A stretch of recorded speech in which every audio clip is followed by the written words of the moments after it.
Tout autre chose à présent. Jamais homme noble ne hait le bon vin, écrivait le grand Rabelais qui s'y connaissait en divin nectar. Les amateurs venus du monde entier se retrouveront ce week-end pour la vente aux enchères des Hospices de Beaune. Comment naissent les grands crus? Quelle alchimie mystérieuse leur permet de traverser les siècles? Nos journalistes sommeliers, Céline Blancpain et Brice Giresse, ont trouvé la réponse à plusieurs mètres de profondeur.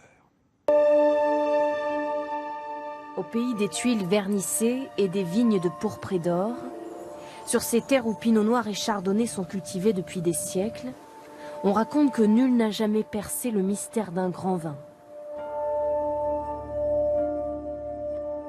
Au Moyen-Âge, les moines du Clos Vougeot comprirent très vite qu'il fallait protéger le breuvage de la lumière et des variations de température. À l'abri des regards, ils édifièrent des cathédrales, des kilomètres de galeries souterraines. Il faut se baisser, c'est un ensemble de petits passages et de petits recoins. Dans les caves du château de Meursault, la récolte 2016 vient tout juste d'être mise en tonneau. Ici, près de 2000 fûts de chêne sommeillent dans la pénombre. En Bourgogne, certains vins peuvent vieillir pendant 2 ans avant d'être mis en bouteille et commercialisés. Donc là, je suis en train de bâtonner un fût de Meursault Charme dessus.